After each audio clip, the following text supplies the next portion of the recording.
we're talking about working with your car because it's winter time and this is the time to take care of clutch and gearbox problems. Because in all of our cars, we don't have to take the engine out to get the gearbox out. In a twin cam, it's almost easier to pull it out from the inside. On a T-type, it's easier to pull it out from the inside, but almost always it's just easier to pull the gearbox and engine out in two separate pieces. You can sling the whole thing together, but boy, that's a lot of weight. That's a lot of weight, and you can take it out in two larger pieces. It isn't quite so horrible. So let's go through what problems you might have. So sitting still, engine's off, and can you shift it through all 5 gears? Reverse, 1, 2, 3, and 4.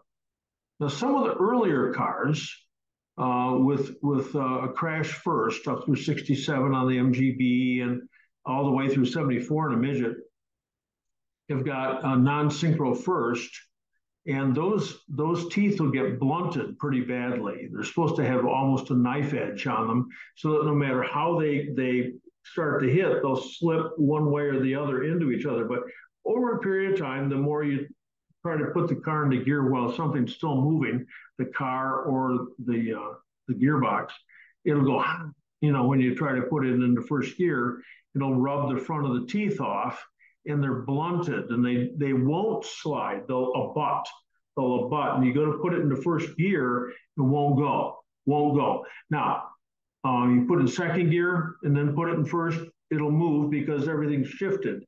It's shifted just a little bit, and it'll slide in. But you want to shift through all. If you've got a problem. We're just talking about how to diagnose sort of the problems that you've got. So I had one guy, I don't remember if he was on Zoom or he talked to me on the phone, and he said, oh my gosh, he said, I just can't get my MGB in reverse gear. I mean, it just won't go. And I said, well, you're slapping it? And there's a silence, and he goes, slapping it? I said, yeah, you can't pull it if the reverse lockout is in good shape. You can't pull it into reverse. You have to. It doesn't take a lot of a slap, but you got to slap it into reverse. And he called me back and said, "Oh my gosh, thanks, thanks." Now sometimes on the all synchro boxes that will jam up, and you can't slap it over into reverse for love nor money. So there's a little plunger on the outside of the gearbox. You can get to it real easily right above the right-hand side of the cross member. And so it takes a 5/8 wrench, and you take it out and drool oil in there and put it all back together. It works great. Sometimes the reverse light switch jams up. It's a little steel plunger inside an aluminum housing, and sometimes that'll freeze up, and you cannot. It just does. It's really difficult or all but impossible to get into reverse. So that's also accessible on the right-hand side of the gearbox, 68 through 80 MGB, MGC. I had one guy who said he could not get his car into first, second, or third, fourth. I can't remember which. And I talked to him 2 or 3 times on the phone, and we went through all kinds of stuff. He finally had a guy pull the engine and gearbox out, and there was something bent. He sent me a picture of the shifter rail, the rod that's in there, and it was bent. How could it be bent? I don't know. Sometimes you can get it locked between gears or locked in 2 gears. Not an all synchro gearbox. Those are really, really durable, but maybe a really, really worn MGA, MGB gearbox, certainly a T-type gearbox. And the MGA, MGB gearboxes, the 3 synchro, have a C-shaped device which moves back and forth following the selector. And it prevents you from engaging 2 gears at once. But over a period of time, that wears, and in the gap in the C gets, the little finger fits in there right through it, and it gets a little too big. Well, now this guy will hit two gears at once, or worse, get between the shifter rails and get jammed up. Now, on a T-type, you can take the remote control off real easily and get it unstuck. On an MGA, you can take the remote control off. You can take the carpet. It's a hassle, of course.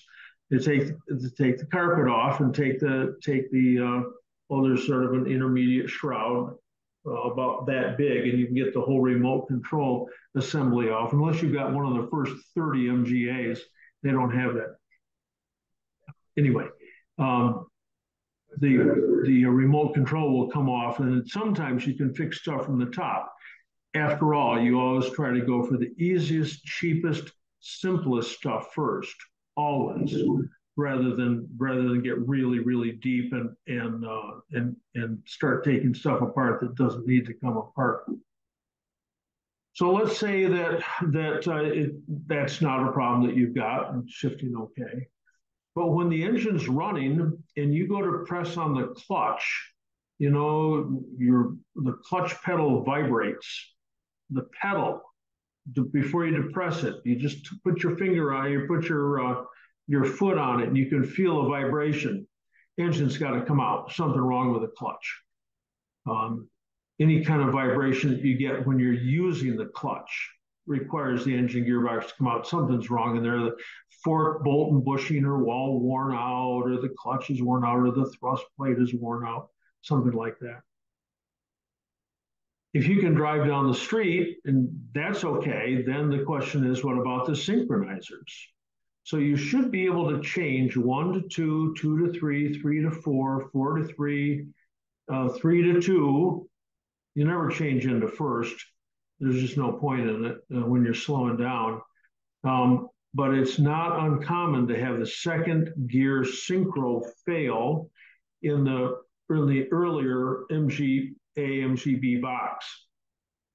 It's a brass gear, except for the last 2 years that they produced the box 65 through 67. They finally made it a steel gear. Yes, those don't fail.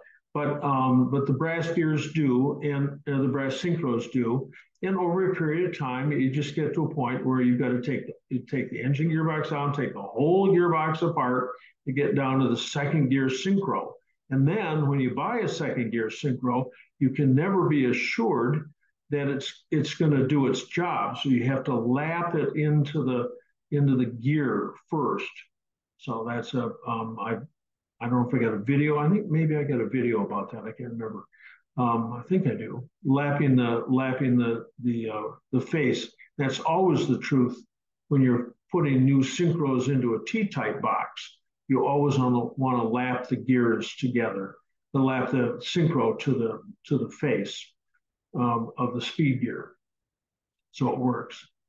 So let's say that you're driving along and you got a noise, a horrible kind of noise in first, second, and third. Not often you can't hear it in first because first is so noisy anyway, but first, second, and third, but it absolutely goes silent when you go into fourth. It's the lay gear.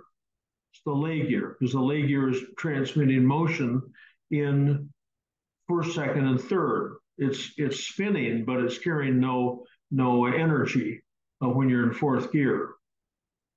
Let's say that you've got a noise that's in fourth gear, all the gears. Well, then maybe I put up that picture of that the third speed gear with a missing teeth, but every now and then there's a missing tooth out of a input shaft or something or other, and that'll make a terrible noise. Anything that's like down and deep, it's like, oh my gosh. So since you always approach stuff the easiest, fastest, simplest way first, of course, you're going to drain the oil out of the gearbox. And you can get up inside there. If you got a flexible magnet, you can get up in there and feel around and see if you can get some junk out. If you're getting a lot of junk out and it's noisy, hey, you got to do it. Well, if it's real noisy, you got to do it anyway. And I'm always on the other end of the phone. If you got a noise, you're having a hard time discerning just what that might be, you can call me and see. T-type boxes sometimes don't like to stay in first gear. They've got what I call a walking first gear. You put the gear lever into place And then as you begin to accelerate, and just before you change into second, it pops out of gear. It won't take the torque. Well, the cheap trick is to hold it in gear, because the expensive trick is thousands of dollars in gears. You need a lay gear, and you need a first gear, sometimes more, first, second sliding hub. Oh boy, it can get, each of those pieces is $600 or something. Oh my gosh, So you can hold it in gear for free. I had a woman come by one time in a Sprite. She was driving from, I don't know, Massachusetts to Oregon. And she couldn't keep it in fourth gear anymore. It would just, no matter how hard she held it, the gear lever back, it would pop out of fourth. She didn't have any money. Traveling with her daughter, who was not a toddler, but she wasn't even in high school. And I said, well, not much we can do unless we take it apart. But she didn't have the money to spend on it. She said, I'll just hold it in third then all the way. I never heard from her again. I assumed she finally got to wherever she was going. I don't know if she got there in that car or not. Because if you hold the gear lever, you're forcing it all the time. You're wearing some of the selector fork. And that can impact your ability to change gears. So you got to be cautious with that. If you're driving along and there's a difference in sound from the gearbox, whether you're accelerating or decelerating or free floating, especially a noise that goes wah wah wah wah when you're running, that's not the gearbox, that's the differential. So don't make a mistake about that. Sometimes the speedo doesn't work because the speedo cable is broken. So you put another cable in, that breaks. Then you put another cable in. Why would you keep doing it? But some people have done that. And the frozen speedo then finally causes the nylon gear, the speedometer gear in the gearbox to fail. Oh my gosh, that's so sad to have that happen, because you got to take the whole gearbox out of the car and apart to change the silly nylon gear. The MGAs had steel gears, Midgets had steel gears, but the MGBs had nylon gears. The driven gear, the small gear, pinion gear, you can always change that. Sometimes that'll do it, even though the driving gear on the inside is faulty. Sometimes if you change the smaller gear on the outside, it'll pick up enough of the teeth to keep working for a while, as long as you've sorted out the problem with the speedo. We've talked about gearbox oil before, and Esposito says absolutely positively use 30 weight non-detergent. Workshop manual says, Esposito, quantum mechanics. Workshop manual says use 2050 engine oil, not the expensive stuff with a high zinc in it that you got to buy for your engine, just normal 2050. But either any oil is better than no oil, and the proper oil is better than the wrong oil. T-types, Midget 1500s, take 8090, GL4 or GL5. Some people say don't use GL4 oil because, oh my gosh, that's going to eat up the brass pieces inside your differential, inside your rack and pinion, inside your gearboxes. But if that's all that you can find, that's all that you can find. Better, that's GL5 does the damage. You want to get GL4. Used to be sold as 8090 hypoid gear oil. That was pretty easy, but all the designations have been changed. So you're after GL, gear lube, GL4, not GL5, that 8090 stuff. So what else goes wrong with the gearbox? Synchros, inability to shift. I think I've probably covered most of the biggies here. Probably forgotten something, and someone will ask about it. But if you've got a problem with a gearbox, just unmute yourself and talk to me about it, and we'll see if we can sort it out or help you get it diagnosed. And after that, we'll get into our meeting chat tonight. John, any additional thoughts about Midget 1275 ribcage gearboxes. I'm just going to do one in this next week. I have two, and I'm just going to pick the better parts out of each. The sintered face of the speed gears breaks up a lot. You know, take it apart, and it's the conical face against which the steel synchro matches up. And sometimes those are like really chowed up. But if you haven't been having a problem with the synchro, then it'll probably be okay. If you use 90 weight in those, it makes them quieter. Workshop manual says 2050, but you know, sometimes, I mean, it's a lot better than a banana. I think that used to be an old trick with used car dealers or something, with making the differentials quiet. And there Moss offers, other people do too probably, but Moss offers a front cover with a real seal in it. Right now, the front cover has a scroll thread on the inside, and the oil is screwed back into the gearbox rather than coming out the first motion shaft and getting on the clutch. That works for a long time until the spigot bush in the back of the crank gets kind of sloppy and the first motion shaft is no longer turning straight, even though I can't turn my finger straight, because the spigot bush that it goes into causes it to wallow around. And so you can have some problem with that seal up there.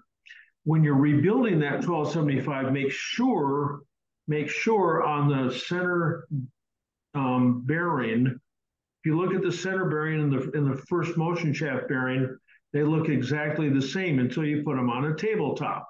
It turns out that the inner race on that bearing is taller by not much, 1/8 of an inch on each side.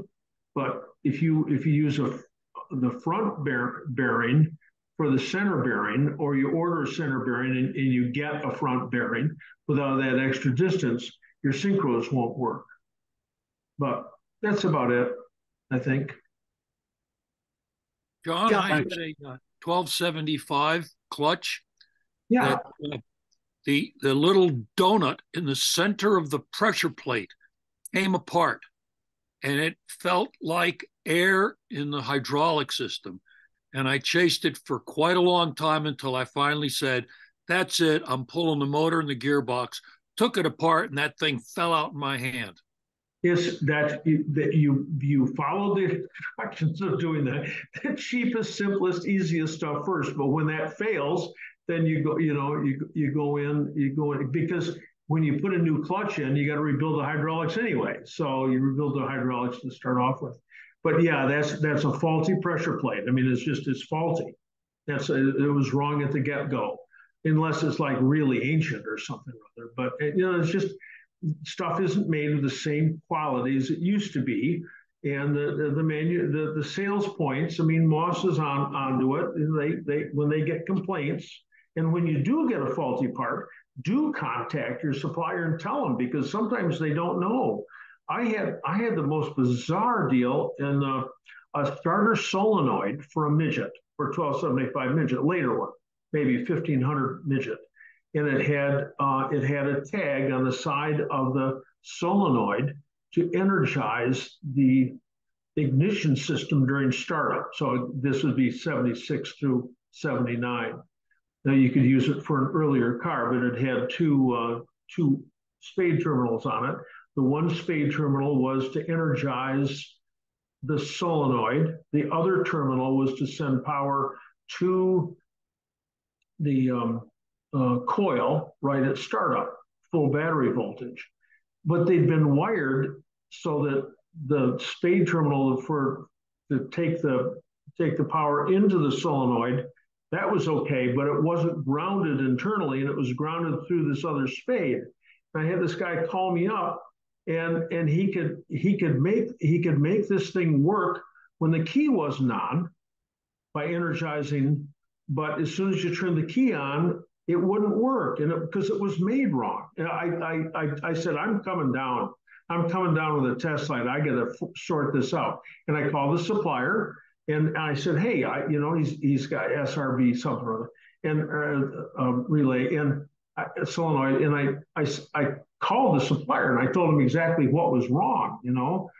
Sometimes they don't know. They buy the stuff, and it's real frustrating, the quality sometimes.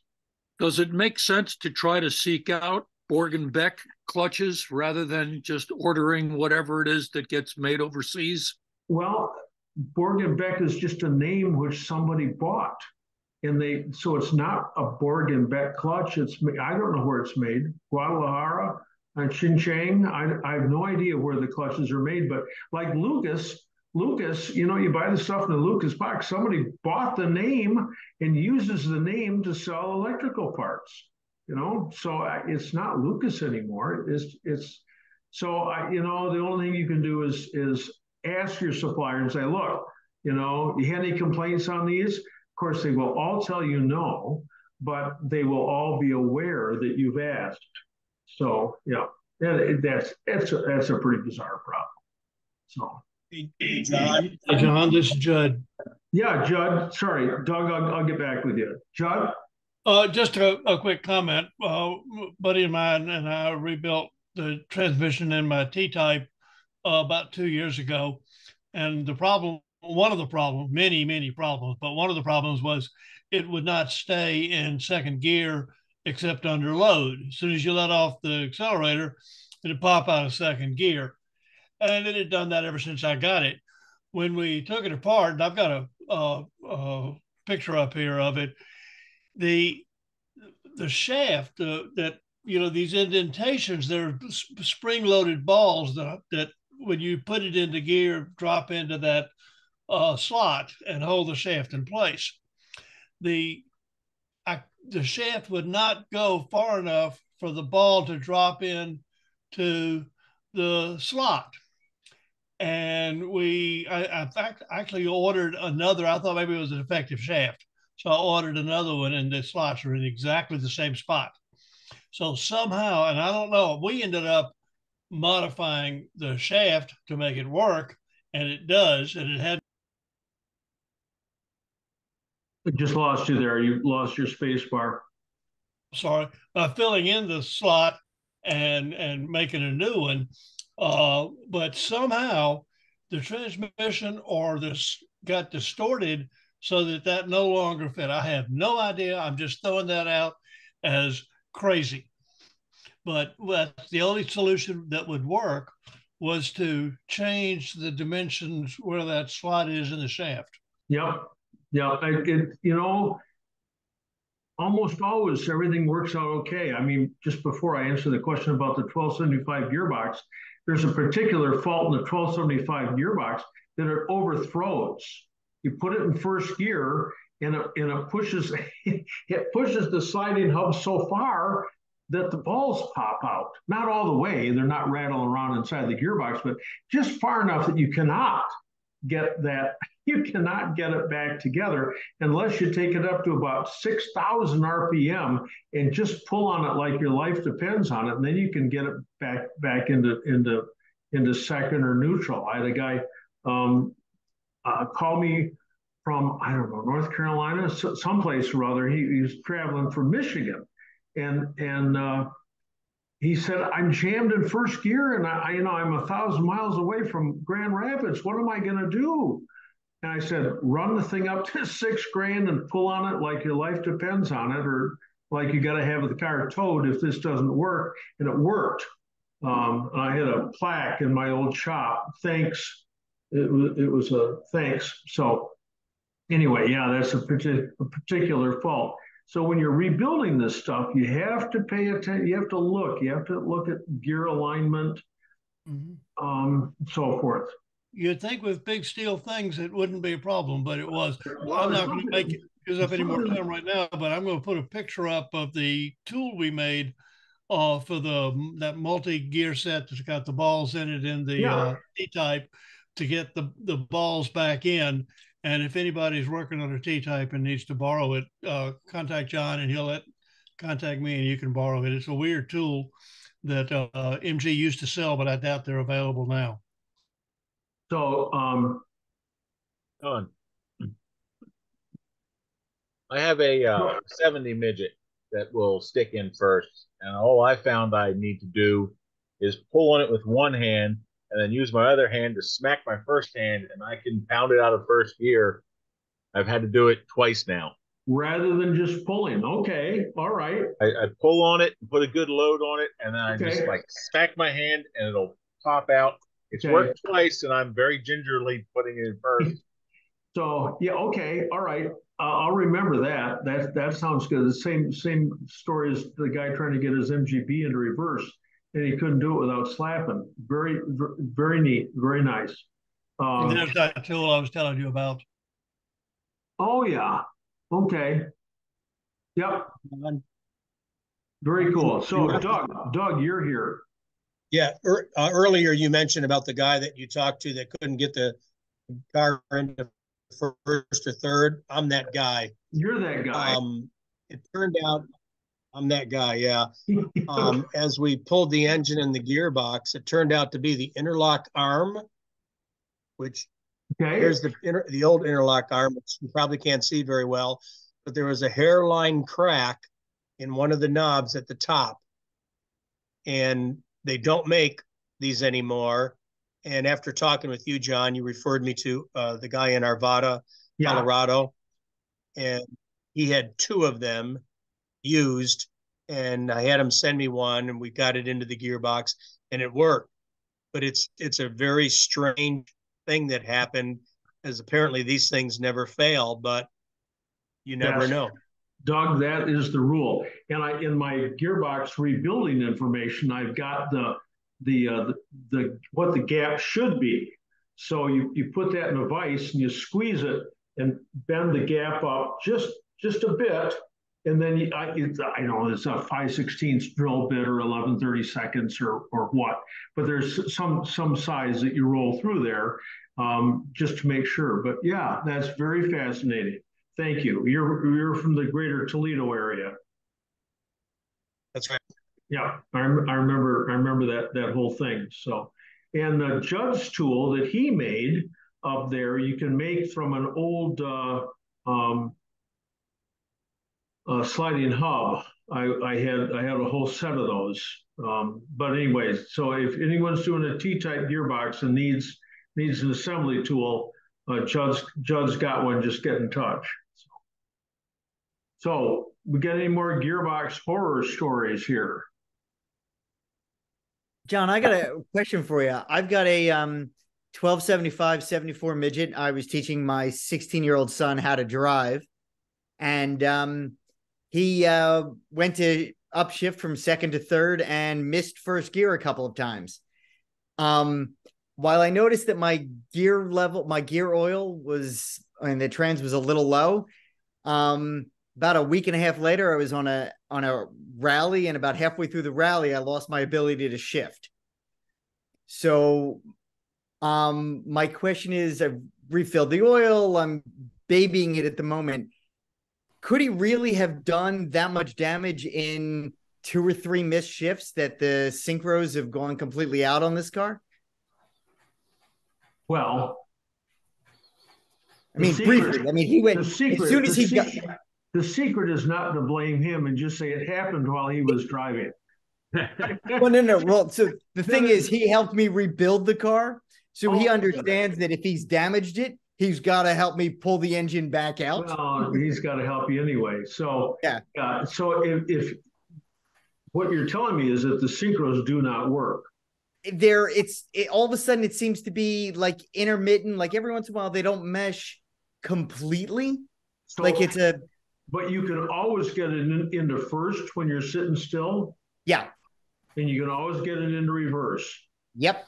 Then that's not the clutch. Okay. But sometimes people mistake, I can't get it into first gear, and when I do it grinds, so there must be something wrong with the transmission. It's like, no, it's a failure to disengage. Yeah. So, okay. I checked the play on the clutch, and the travel on the clutch was the same as it was. As long as you can get it into first and reverse. Yeah. Grinding, then it's not. It's not Okay. that. So I don't know what's going on inside there. I don't know. You'll know when you take it apart. Yeah. And when you do, get back in touch and send me some pictures.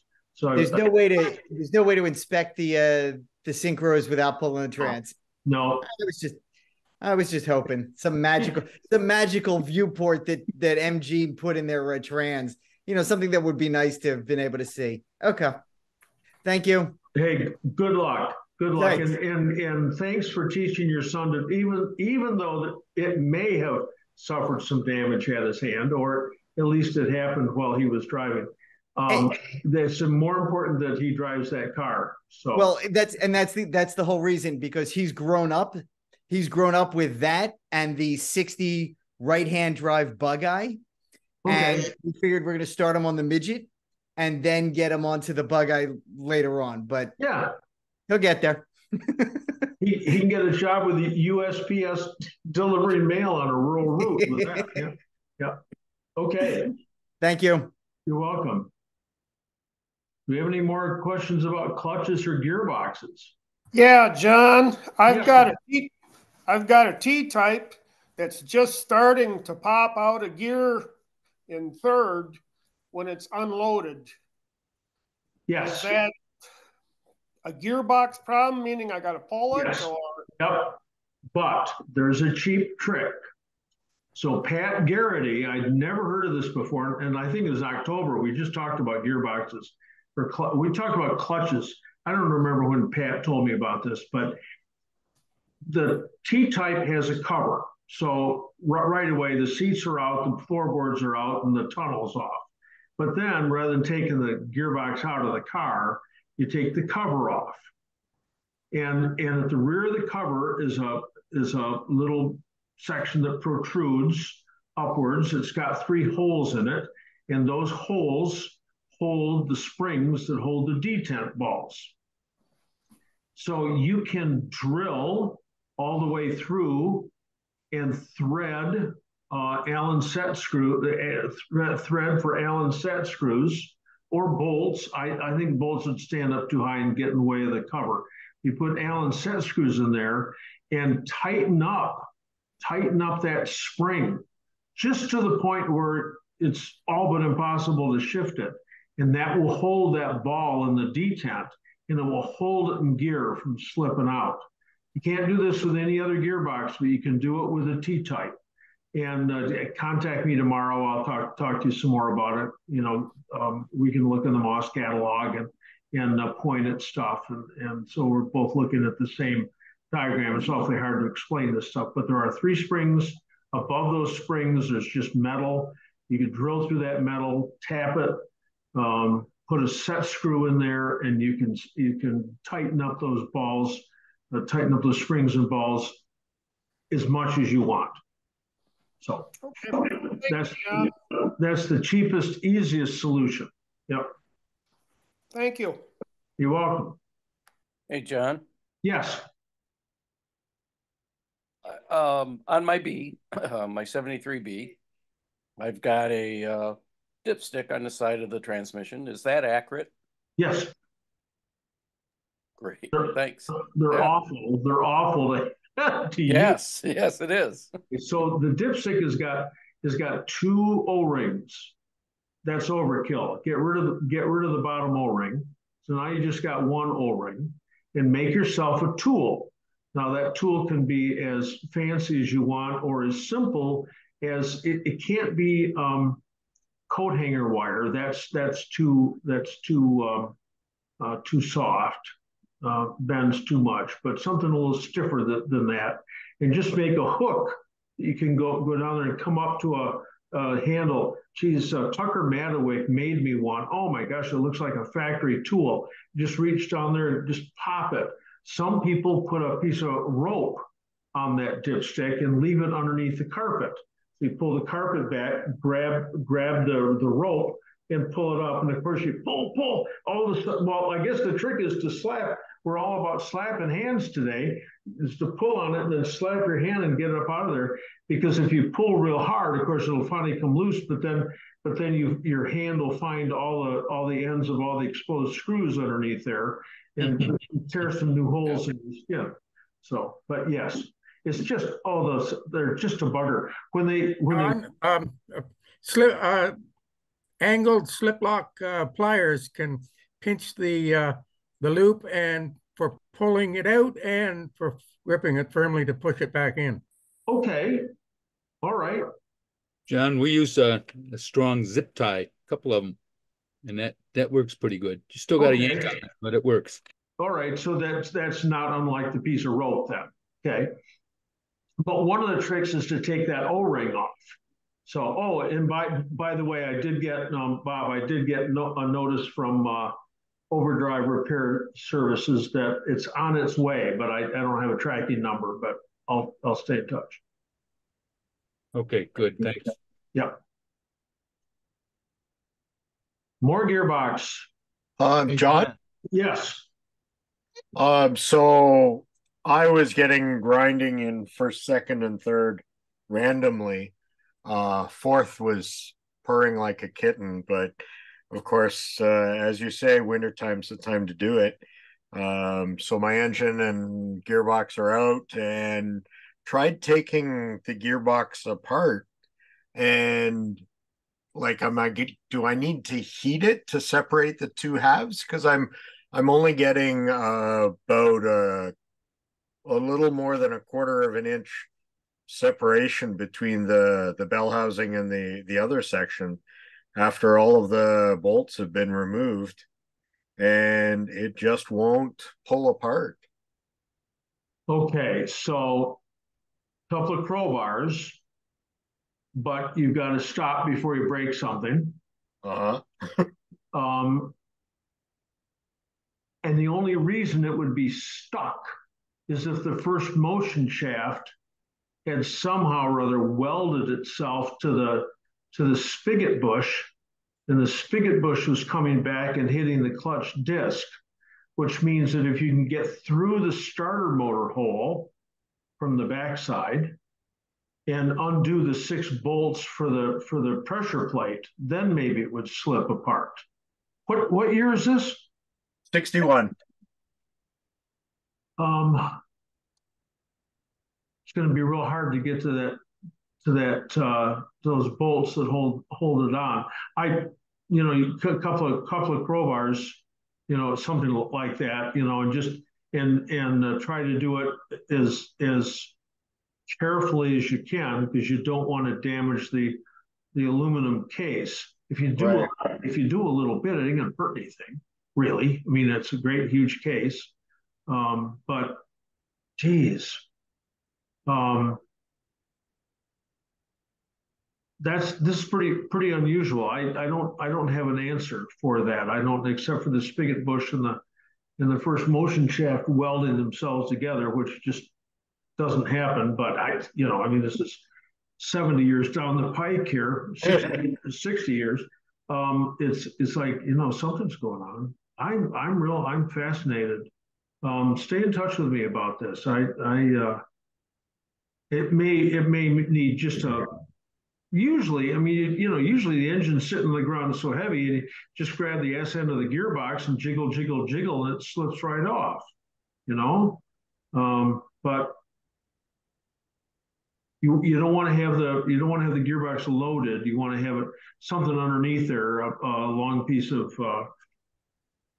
2x6 or something or other, so it can sort of slip on it and it doesn't hang, so you're not putting any pressure on the first motion shaft. But get another buddy there and just go at it and pry at it. And I guess since we're into slapping today, put some pressure on it and tunk the. But stay in touch with me. I'd like to know what the deal is. Thank you. Will do. No, okay. Wait, John. Yes.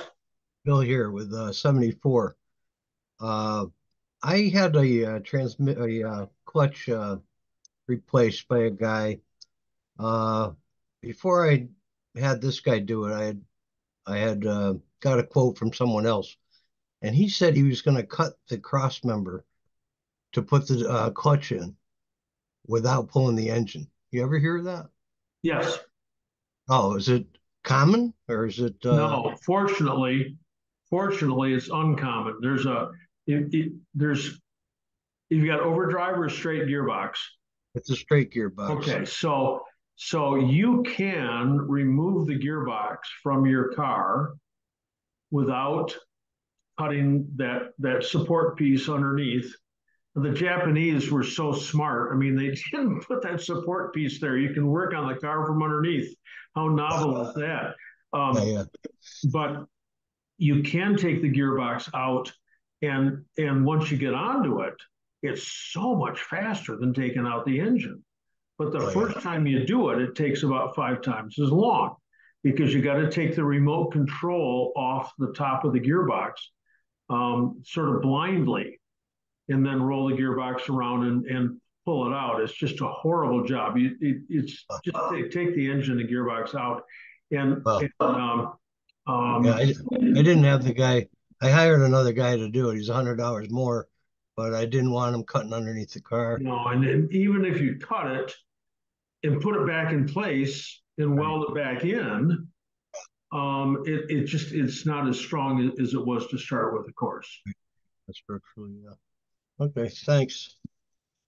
I had one just like that. We gave the guy a price on it, and the next time he brought the car in, of course, the clutch is all fixed. We had it up on the hoist, and Chad Root is the guy's.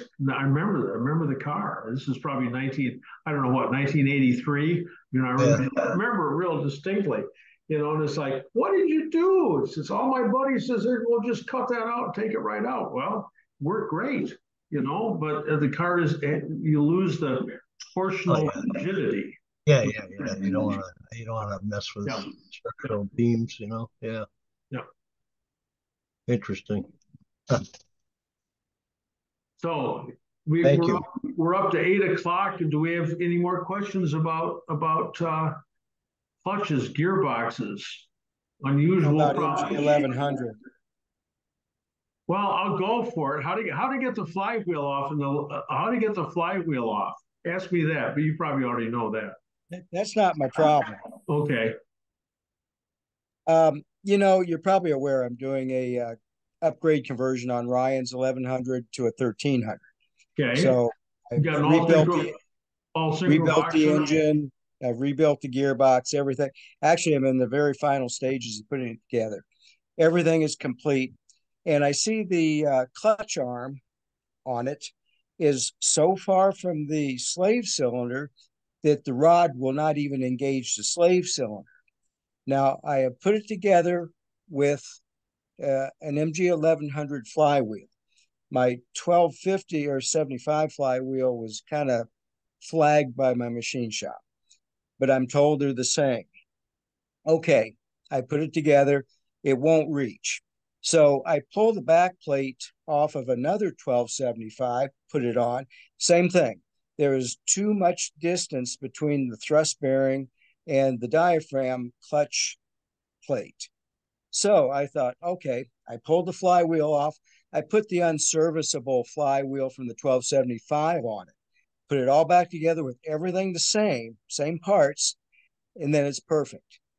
What is the difference between the 1100 and the 1275 flywheel? Well, it has to be the thickness. There's got to be. Everybody tells me they're the same. People are telling me we use 1100 flywheels on 1300s for race applications because it's lighter, different things. But there is a difference in there. So I have since found and located, waiting in the mail for it, a 1275 flywheel. And hopefully that will cure all these problems. But it's the oddest thing because everybody says, no, they're the same, but something is different using all the same parts that push rod just will not reach. It's that the arm is just too far from the slave cylinder. It's been a while since I've worked on an 1100 or a 1300. Probably since about, probably since about 1987. So it's been a while. Although I told Tony Choviak I'd do his gearbox. That's straightforward. It's just a gearbox. I'll do that. I don't know. I can't. I'm trying to convince Tony I don't know what the hell I'm doing because I don't want to work on his car, but I know he's watching. Thanks, Terry. You're welcome, Tony. Right. Merry Christmas. So somehow that it's not the clutch disc that's making that whole assembly sit closer to the engine, a thicker clutch disc. And it's not the ring that's on the inside of it. I don't know. That's really you look at all the measurements seem the same. Everything looks the same. It's crazy. It's been driving me nuts. I finally I just said I'm going to get another flywheel and just be done with it. Yeah. Geez. Thanks a lot. Hey, I thought I'd just mess up the night by mentioning 1100, 1300. That's right. I mean, the mini guys do this all the time. They're always using that larger engine and the all synchro gearbox. So, no. I've got another one I'm going to be doing right after Ryan's, and it's kind of special because it's a Eric Jones car that I acquired, and I've had it a long time. It's a '67 1100 with the 1300 option from the factory.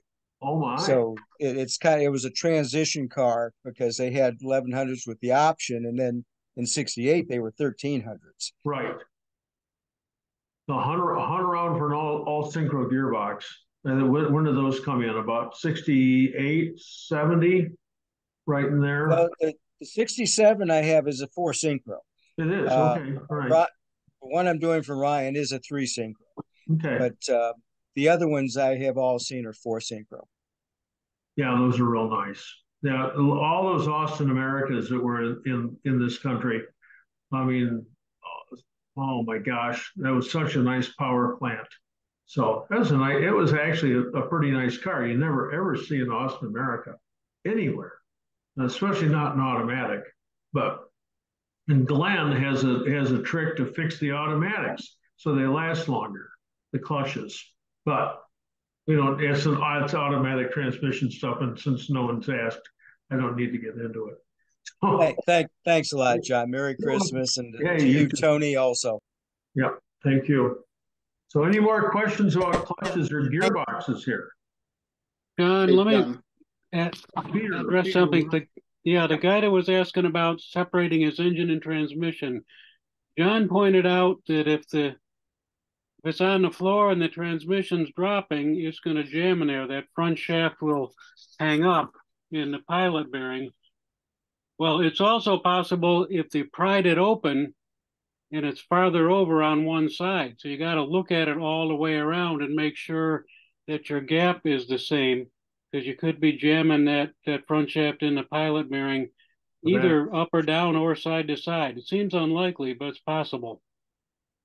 Something's going on. Yeah, absolutely. So we're talking about separating it like this rather than separated, like that. But yeah, that's why I suggested putting the board underneath it so that the whole system wasn't rocking back.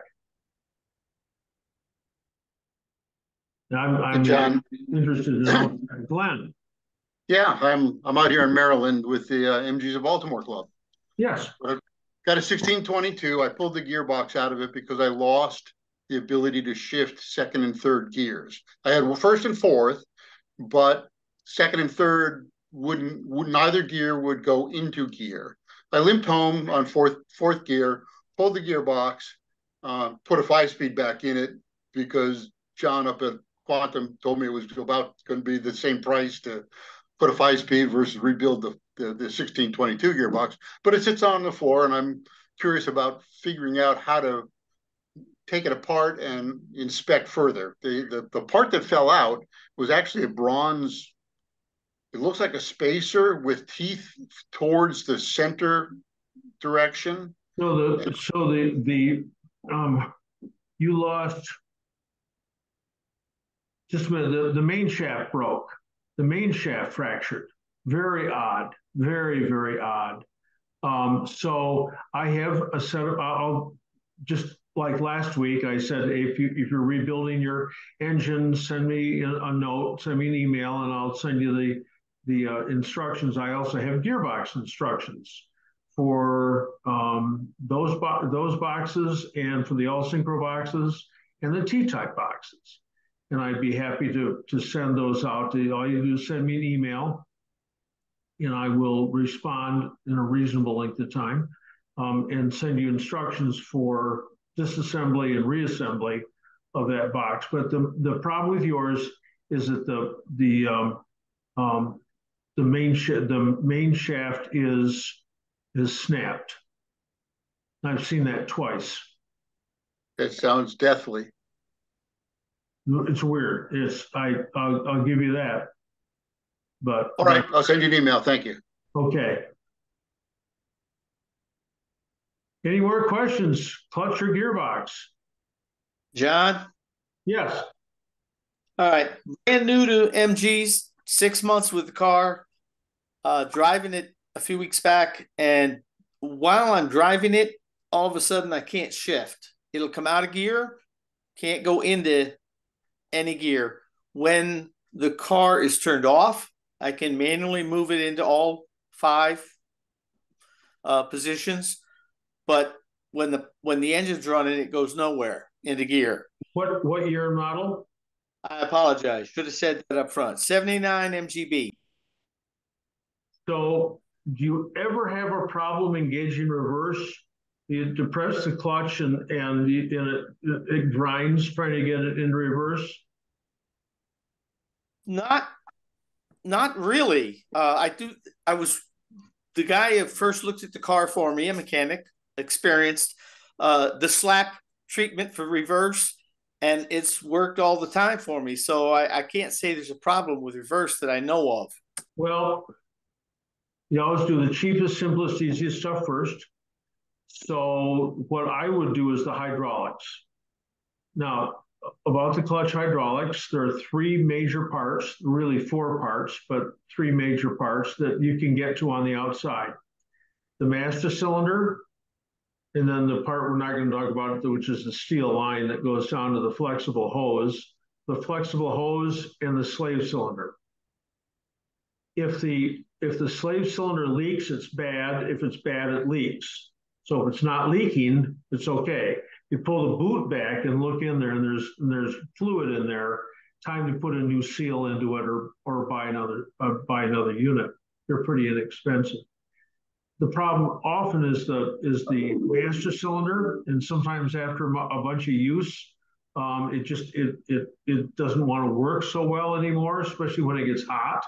Don't know why, but that's what I'm thinking of, is that because you're talking about the gear lever doesn't freeze up, the gear lever moves, but you just can't get it into gear.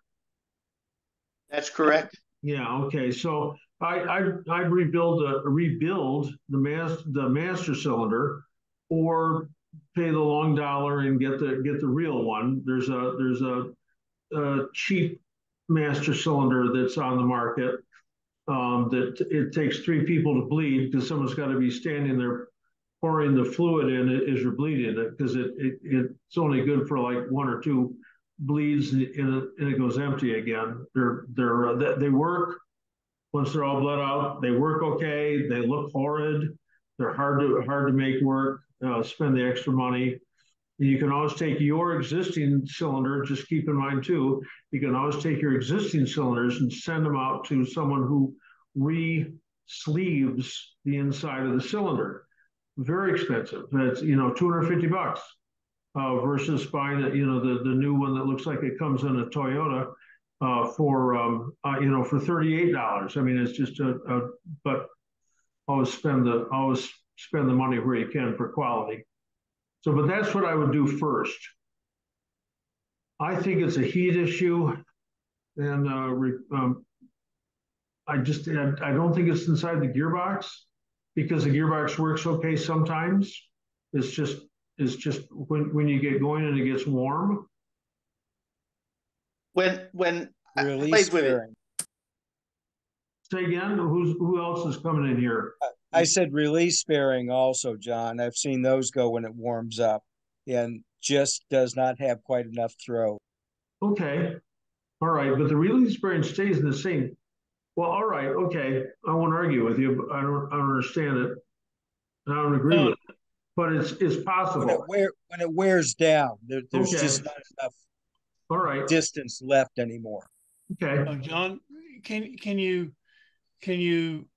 have somebody under the car looking at the movement of the lever and somebody pressing the clutch down and see? But it works okay. He can get it in reverse when he's sitting still. Okay. Here's another trick. Here's another trick, and that's to hit the clutch pedal twice. Hit it once and immediately hit it again. Pow, pow, just like that. And see if that makes a difference. If it does, it's the hydraulics or maybe the release spring. But do the hydraulics first because it's on the outside, it's cheapest, it's easiest, it's fastest. And see if that cures it. If it doesn't, I'm not sure what the problem is. But if it's in the clutch, then the engine has to come out. Oh my gosh, that's a lot of money. I mean, doing a clutch now is, I don't know, probably the better part of $2,000. So because you don't just do the clutch, I've got a factory flat rate manual from 1968 maybe, and their time for a clutch is 4.35 hours. It's like, I don't, even on a new car, I don't know how you do it that fast. But it's a huge operation. And when you take the engine out of the car to do the clutch and maybe take the gearbox out too, all the mounts are bad. You want to change all the mounts. There's all the stuff you want to do, and you get mission creep. Well, as long as you're doing that, you might as well do this. And all of a sudden, you're looking at a lot of money. So, but do the hydraulics first. Just see. All right, sir. I'll start with the hydraulic. It could be the cleat. All right. I think I interrupted about 3 people, John. I'll start with the hydraulics. I'll have to acknowledge I'm a driver, or I take it to a mechanic. So, okay. Yep. Well, thank you for your advice. You can always have your shop call me. A lot of shops, a lot of prima donnas, they don't need to talk to anybody. They don't want. I had a guy in Ohio. He's been in the trade for as long as I've been in the trade. And he's always got the law after him. And he called me up about 3 years ago, and he says, "I just can't believe I've got to lower myself so much to call and ask you, a question." And I thought, is that a compliment or not? But anyway, he's one of those that doesn't like to ask, but when you have to. But I'm willing. I'm happy to talk to anybody, your shop, whatever. Just give them some hints. So, all right. Thank you very much, sir. You're welcome, John. George, how are you doing? You're not in the hospital now. So I just want to add something to your to the clutch slave and master cylinder there. The forks tend to wear and the pins tend to wear also. Those are things that I've seen the fork that the pin goes through become elongated also, and the pins, both pins, top and at the master and also at the slave. So I just want to add that to it. Thanks. All right. Well, we're looking at 8:15 here. I'll still answer clutch questions, but I'd like to get over to chat. So let me run up. John, as far as that time it took in the manual, I number of years ago I stopped on the way home from work at Steve Sivington's shop. So I had an oil leak, didn't know if it was transmission or the rear seal. Before the engine cooled off, we had it out. He made the repair and had it back in. It was still kind of warm. Okay. But Steve's really good, and okay. I was helping him. I was probably in his way, but it can be done. But you really gotta hustle. You got to hustle. I had a guy working for me who could do 2 clutches in a day.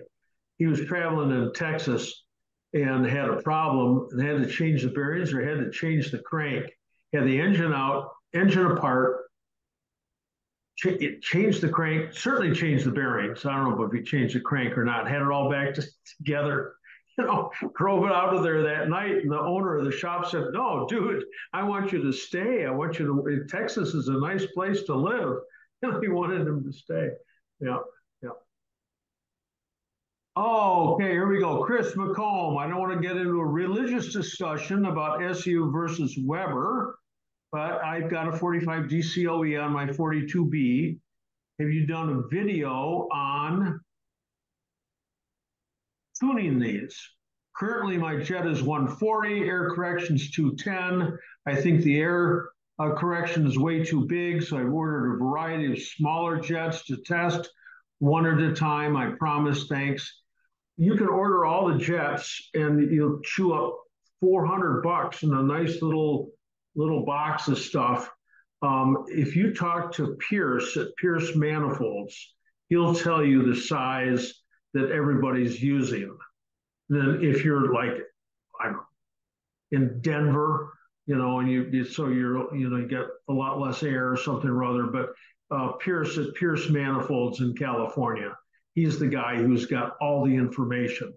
He's the importer of that's why he's made all those manifolds, so he can sell Webers. So Bradley Schwartz. Oh, can you hear me? Yes. Hi. A couple of comments. One is on the T's. We've noticed a lot of the 3/4 forks are the forks on the T's are steel, and they're wearing out because of age. But what's happening also is they're wearing out the groove in the 3/4 hub and causing excessive play between the fork and the hub, and that's causing them to pop out of gear. Okay, I believe that. Is this John? Yes, John from John Esposito. Yeah. Also, the person who had that problem with the MG, he broke the thrust washer between 2nd and 3rd gear, which we're also seeing now as a common problem. These transmissions are just getting so beat up over the years. And when that falls out, then the 2nd gear and the 3rd gear are free to float, and you can't engage the gear. That's what happens on that one. Oh, excuse me. You're right. You're right on that. Because when that breaks off, you lose 3rd and 4th. You don't lose 1st and 2nd. You lose 2nd and 3rd. You lose 2nd and 3rd because now, you lose 2nd and 3rd because the gears are floating back on the main shaft. Where do you get the new bushings? Moss Europe doesn't have them, but Moss US does. Are they okay? They're okay. We've used them and they fit okay. Yeah, we have to sometimes machine them a little bit to make them fit in the grooves, but they're good quality. Okay. The problem is you can take out the gears in the main shaft real quick that way. Yes. Hey, John. And then. Oh, wait. We're not done with Esposito yet. I'm sorry.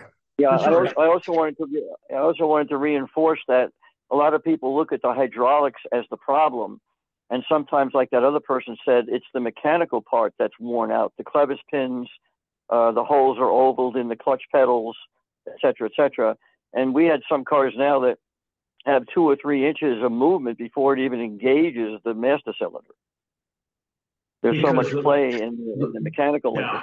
Yeah. Well, when I suggest rebuilding the hydraulics, I mean catching all that stuff too. And so okay. Oh, we got some background noise here. Okay. Sorry. Yeah, no, I just thought I'd mention it on the T's because we're seeing a lot of those hubs worn out now, and we have to replace the hubs as well as the forks. Okay. All right. And that means that even though he's pulled it into 3rd gear, it just never gets there because you haven't pulled it far enough. That's exactly right. It's not moving it far enough to really fully engage. Right. Okay. All right. So what do you weld up the forks and make them wider? Or Yep, exactly. Exactly. Okay. We're bringing them back to factory specs because they'll be worn down almost half the thickness sometimes. Oh my gosh, I've never seen one that bad, but yeah, okay, all right. Yeah, yeah. And the other is on the 1275s that the overstroking in first gear. We're seeing now everything is so worn out. We actually sometimes have to put spacers between the case and the 1-2 shift fork in order to get the proper clearance so it doesn't overstroke. That's what I did on the last one. I did like that. I found a washer that was that wasn't too thick. You know, I mean, it wasn't too thin either. It wasn't going to break apart. So, Gary. Oh, you've got, okay, that's why I can't hear it. I'm sorry, I'm to mute all here. So John Esposito, you got to come back on. You got to unmute yourself, or I don't know how you're on right now, but we had too much noise in the background there. I'm sorry. So waiting for John to come back on, but if he doesn't come back on, then somebody else was trying to get in and talk at the same time too. Yeah. Am I back on now? I'm backing out. Okay. John, you're back on. Yep. Yeah, I'm finished. I just thought I'd mention those things with my experience that we're seeing with all these gearboxes now. Thank you. Thank you very much. Thank you for coming on. I thought about calling you and saying, hey, you want to go into the, do the session with me tonight, because I know you got a lot of experience, and I never even mentioned the overdrives tonight, but I just didn't get there. So thank you. That's a whole different category, a whole different discussion. Yep. Thank you. Thanks very much for your comments. So that the only place I know of in the United States where you can ship a gearbox and have it rebuilt is Quantum Mechanics. And it's way on the East Coast, but on the other hand, if you're going to put it into a box, who cares where it goes? I mean, it must cost more if you're shipping from Oregon to where you're in Connecticut? Yes, Connecticut, yes. But if you're going to have it done or put it on a pallet or quantum mechanics, you can call John and ask him how to ship it and so forth. So, right. Well, we're finding shipping is a disaster these days worldwide, and we've reverted now to shipping overdrive transmissions only by pallet on truck freight because UPS and FedEx are so bad they break them. Yeah, we had crates, and they drop them, and then you get the bell housings to break. Exactly right. Yep. Yeah, that was our problem. Yeah. Well, yeah, they'll break the bell housings and they'll break the shifters off. Yeah. Yeah. All right. Well, thank you very much. Now, whoever was trying to get in at the same time John was trying to get in, I'm happy to take your question now. John, this is James. Yes, sir. But I just lost your audio, maybe? Sorry? Your audio is spotty. Okay. It was really spotty a while ago. Can you hear me now? Yes. Okay. This is James Worsham out in Temecula, California. Yes, sir. You've talked to me several times about the 66 MG Midget I'm restoring for my granddaughter, for when she gets her license. Okay. Anyhow, I'll try and make this long story short, but I ended up buying it came without an engine. So I bought a 10cc 1098 2-inch main engine, and ended up buying a transmission from the same guy. Not buying, I swapped him some other engines I had. Sure. And anyhow, I got a flywheel. When I went to pick up the transmission, I got a flywheel and various other things. And this flywheel, I remember he told me that it had, I didn't have the old crank with me, but there's a 2-inch hole in the flywheel that indexes on the back of the crankshaft on this 1098. Okay. Now the flywheel to me looks like it's never been used. I mean, it doesn't look ground. It looks like the front side of the flywheel, side opposite the transmission, is about flush with the ring gear. And I'm wondering if somebody has lighten this flywheel, or whether I just got a cherry pie, or what the case may be, or if anybody knows what the weight of a 1098 or 1098 flywheel would be or should be. Well, I got two gearboxes. I got two engines in my shop right now, but they're 10CGs because they got side covers on them, right? You got a CC that hasn't got any side covers on it. Is that correct? But no, the CC's got side covers on it. Okay, all right. Excuse me. I've got two of those sitting there in my shop. I'll be there tomorrow. So call me tomorrow, and I can at least get down my hands and knees and give you some dimensions. Okay, that would be great because hell, if it's a light and flywheel, it's going to save me some money and some effort because I wanted to do that anyway to a degree. I just don't want to. I don't want somebody to have pawned off a flywheel on me that isn't designed for a race car necessarily. Right. Well, if the flywheel's wrong and you get the wrong pressure plate, then all of a sudden we got clutch problems. Yeah, there's all kinds of stuff. So yeah, call me. Yep. Thanks, John. You're welcome. Bye. All right. Gosh, it's 8:30. We're still talking about clutches, but I'm gonna read the next one over here. Bradley, suggested topic. Oh, okay. Replacing front end suspension bushings. Okay, Marty will write that down. I'll be replacing my leaf springs this winter. Could you have a session on rear suspension? Yes, I can. I found an inline fuse downstream of the ignition switch. Interesting. Every time I turn on the headlights, the fuse blows. I think the feed to the headlights should not be fused. Is that right? I've got a 54 TF. Correct. But it may be, it's really common on a T-type and an MGA to fuse the red circuit, which are all the parking lights. So the question is, does the fuse blow?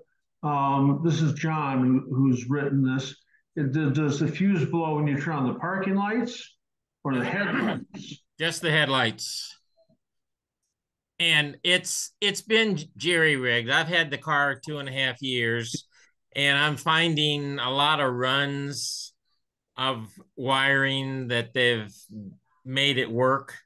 Okay. I had it painted, and as I was putting it together, I have found a lot of stuff. I bet. Okay, so there's a power wire that goes to the back of the ignition switch, and then there's an H on the back of that switch, and that then goes to the dipper switch wherever you've got as a TF. It's on the floor, right? And then from there, it's changed into well, probably can't tell the colors anymore: blue with white and blue with red. So it doesn't make sense to put a fuse in the headlights because they never had them. Not from 1945 to 1980. They never fused the headlights. They started fusing in 68. They started to fuse the parking lights so that if you lost one side from a ground problem or something, you still have the other side. Safety deal. So you didn't lose all your taillights at the same time. You only lose them side to side. So anyway, I don't know. You could experiment. You could experiment. You could take that fuse out and just touch it. How big of a spark does it make? Maybe the fuse is just the wrong amperage. Well, I have a 20 in it, I think. So I've tried to go as far as I can with the amperage without burning wires. Yeah, I understand. So at some point, sometimes you go, you know what? I'm going to put a wiring loom in. But putting a wiring loom in sounds easy. There's days of work. It's just incredible. I mean, it's all nice when it's all said and done and so forth. But oh my gosh, it's always a whole lot easier to fix stuff. So anyway, my electrical warning is approaching any electrical malfunction without a wiring diagram, and a 12-volt test light is a certain route to madness. So you got to have throw away the meter and get a good 12-volt test light. That actually got two of those, okay. And a meter, and 2 copies of a diagram that I use. And before I retired, I was an engineer, so I'm kind of logical and, have done a lot of that kind of stuff. Yep. I also, by the way, I bought this about 2.5 years ago, and I had a Bug-Eye Sprite that I raced back in the late 70s and early 80s and got rid of British sports cars until 2.5 years ago. I never thought I'd be back into British sports cars. And I have a Honda S2000 that I have for a daily driver, so I'm kind of spoiled.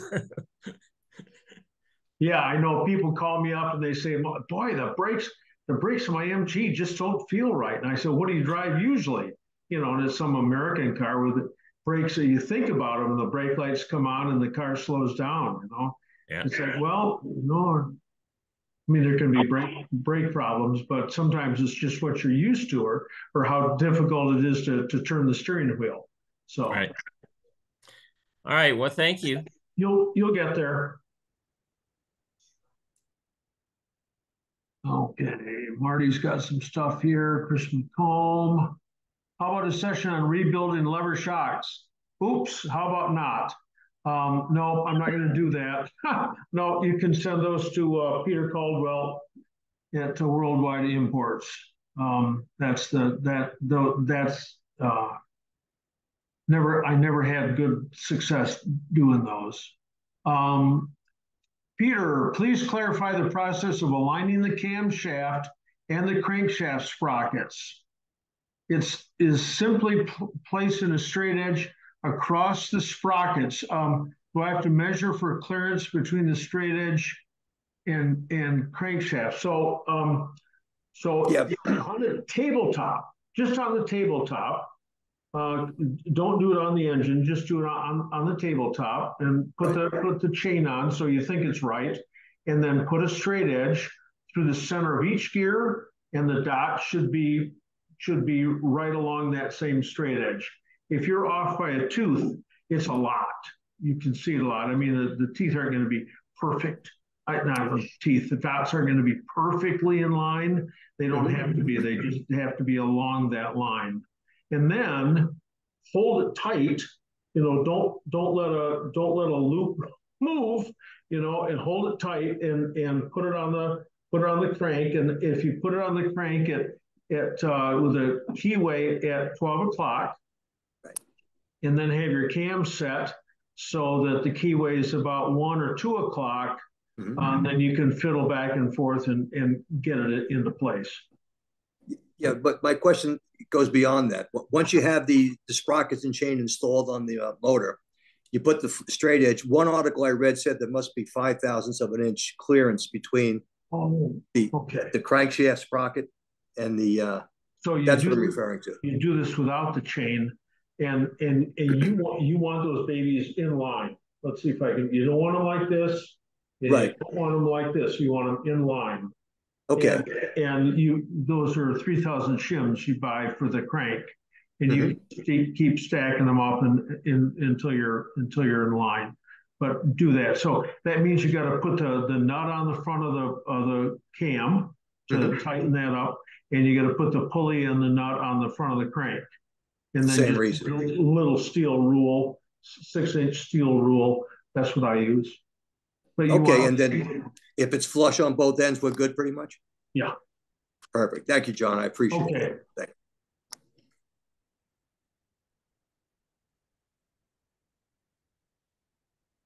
you. Okay, here we got Doug Miller. I've got a friend who has a 61 Midget body, engine in place, and all other parts in boxes, a kit, complete. He thinks it's complete. And he's not telling you a lie when he says it's complete, but it's not. The windshield's up in the attic of the garage, and he's gonna find it till he sells the house. And he'll never find it when you come back to him. Anyway, that's just a comment about that. He's accepting the best offer. So if you're interested, contact DB Miller, not DB Cooper, DB Miller at Bex, BEX.net. So that's a nice kit. Dean Webb getting ready to do an initial startup of a freshly overhauled 1275 engine. Have coolant in the radiator. Not planning on a 20-minute break-in at this time. So my question is, should I limit the time on the first start a few minutes, or is it okay to keep going without any harmful effects? When I start an engine up, I make the valve clearance about 30 thousandths, just enormous. So the everything can spin. The push rods can spin. The lifters can spin. There's nothing in the way. You get oil pressure first. Take the spark plugs out and spin the engine until the oil squirts, until the oil pressure gauge flicks, or until you get actual oil that comes out of a line, and then start it up. And if you just want to start it up because yes, I've done it. Yeah, just start it up, let it run for a minute or something, and then when that time comes, let it run for half an hour. Don't leave it. Don't leave it. Take it up, let the thing run at 2,000 RPM, 20, 30 minutes, and then when it's all done running in, then you can retorque the head, readjust the valves to 12 thousandths, and off you go. Ben Andrews, you covered 3 synchro lay shafts in Zoom in your video where you checked the hardness with a file. Yes. Yeah. John Esposito, are you still on? Yeah, I'm still here. Do you have any problem with those soft lay shafts anymore, or if those seem to have disappeared? Well, since we beat up Moss pretty bad about it, they seem to have bought a Rockwell tester, and now they seem to be okay. Right, and they're not too long anymore because they were too long for a while too. Well, now they're too short. Well, better too short than too long. I mean, to a point. Right. To a point, yeah. But okay. What we end up doing is we have to actually put a washer in the back of the case to make sure that the keyway goes into the front cover. Okay, all right. We had a series of them that were too long, and they'd abut the back case, and then they push the front cover forward by, I don't know what, 10 thousandths of an inch, 50 thousand. You didn't even notice it until you put oil in it, and the oil would all run out. Oh my gosh. Anyway, or you crank it down and crack the front cover. I never did. Yeah, sure if they were way too long, I would. The frustrating thing is they were just long enough you didn't even notice when you assembled it. Anyway, I always told people to hit that with a file, but apparently the new ones are better. But gosh, it's not impossible to end up. You buy a bunch of parts from somebody and they bought that shaft 12 years ago or something, and it's still soft. So so the early Ben's asking about uncaged bearings. They were uncaged. They came in a little tiny tin can that with the ends folded over, and you had to be real careful when you put them in. You don't want to use a caged bearing. Moss sold those for a while, but they didn't have enough bearings in them, and the roller bearings, and so the lay shafts failed. So I would use the uncaged bearings that are held in place by the thrust washers on either end. But should you get the larger lay gear? I don't know how much more surface area there is, but I had a tool made up when I ran my shop to increase, like you're doing an MGA gearbox and you had to buy new lay gear. Absolutely, you'd buy the larger diameter lay gear. I had a tool made up that would the difference in size is just tiny. but they apparently decided that that was a whole lot better. Plus, they had bearings front and rear, two bearings front and rear. So they made that change in '67, and then the next year abandoned the whole gearbox and went to that much better all synchro box. But yeah, I know John's website talks about, you know, they would bring the early cases up to the later case diameter with special. Yeah, and that's only a problem now, and that you buy a car, you know, and you've ordered all the parts for it, and you get them, you put the leg gear in, it's rattling around in there, and you go, wait a minute, this isn't right, you know. So it's but I like that larger leg gear, I do. So. Well, when we build race boxes, we build them all with the 4-bearing larger shaft because it's much stronger. Yes. In the race cars, because they're putting out so much power, they're actually breaking the lay shaft at the first gear in because there's so much stress on it, and there's only one bearing, and of course it breaks right where the hole is for the oil. I've never seen that, but I've never done race gearboxes. That's a whole nother world. So. Okay, cool. Maybe that's another topic. Let's see here. We got Terry Tobin. Hi, John. I'm looking at installing a late model overdrive transmission from my 76 MGB donor into the Mark 167 MGB. Looks like it'll fit. So you need to fit the backing plate. It's just easier to fit the backing plate from the newer engine, and the cross member will fit. It's a different length drive shaft, and the gear lever will come out in a slightly different position. We've had that happen when you put that in, and you also have to adjust the body up at in front of the passenger's left knee, the rear engine bearing plate on the newer engine. If you do that, it will come up and hit the body. Maybe not when you've assembled it, but when you turn the car on or off, or when you're backing up, or when it's stressed. And oh my gosh, it sounds like someone's attacking the car with a sledgehammer. It's a real offensive noise. So you have to figure out where that's going to be, and then use a hammer and just dent the body away a quarter of an inch. That doesn't take a very big hammer. I have done that conversion. Thank you, John. You're welcome. And if you want some more information about that, Terry, call me and I can give you some more hints. David C. So you are suggesting a Faraday cage to surround my electronic ignition to protect from that nuclear electromagnetic pulse. Yeah, David, that's exactly what I'm doing. You know, when you look in the workshop manual and look in the early MGB, maybe the MGA workshop manual, towards the back end, there's some weird stuff in there for different markets. West Germany, remember there used to be a West Germany, didn't allow spinners. You could only use octagon spinners.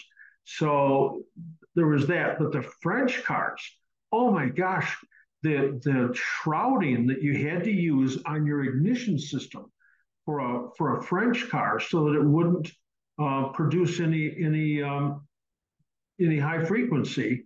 It was incredible.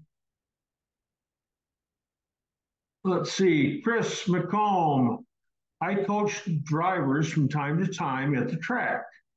If I see someone leaving their hand on the gear shift, I smack them. Eventually they learn. Yeah, that's what Esposito was talking about. You know, the wear that you see in third and fourth, it's real easy to drive, you know, with your hand on the gear lever. And if you do that, it chows up either the slot in the sliding hub, or and the later ones, the brass ones that fit around, it eats up the back of those. From Glenn, The MGA 1622 gearbox, didn't you talk to me about this? Yes, yes, and I misdiagnosed it, but John Esposito said that he got it sorted out. So let's leave Peter's iPad. Last week's session, you mentioned a check sheet on tips for rebuilding engines. How do I get a copy? Peter, I'm from Peter's iPad. Send me an email. I sent those all out today at about 3 o'clock. I was too embarrassed to come on tonight, having not sent those out. So either look in your email if you've already asked me for one, but if not, send me an email. My email's on my websites, so forth. Marty's probably got it in here. Yeah. Actually, Marty's already sent it to me during the session. Yeah, that's why I pay her so much. That's She's the best. And thank you again, Marty. Thank you very much. Yeah, you're welcome. John Lind, I've got a 76 Midget 1500.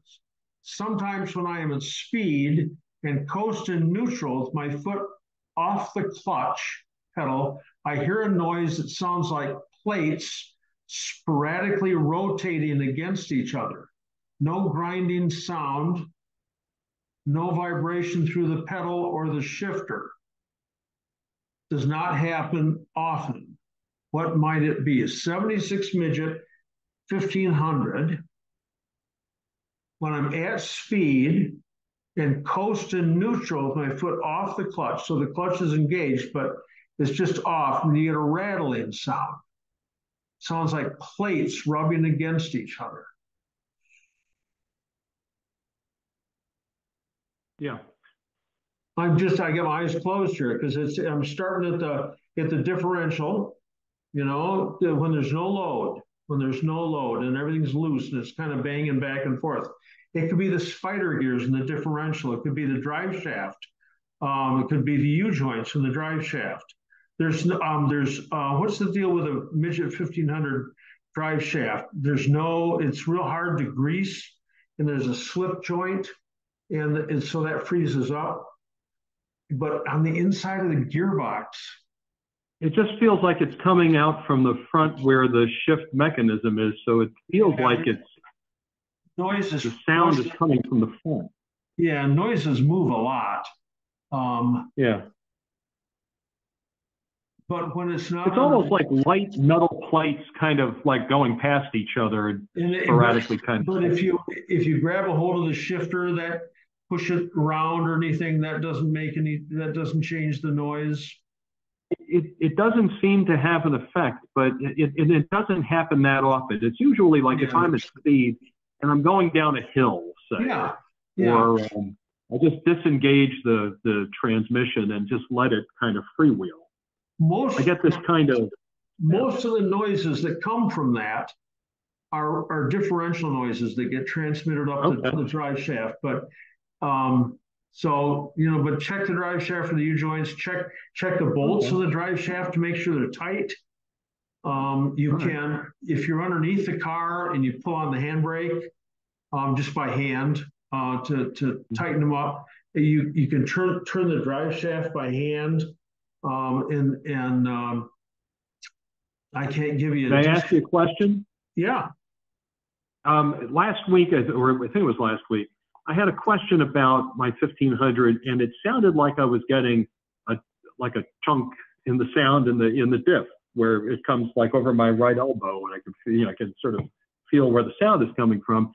And I don't believe I've got a problem with my hubs and my wire wheels, but it seemed that the spacers or the washers in the 1500 in particular were not apparently subject to that much of a failure. It was like different models of diff would have that problem, but not the 1576 model. Yeah. But I'm thinking of opening that up, and maybe I do have a problem back there. Well, you do the cheapest, easiest, simplest stuff first. So you look at the drive shaft. Right.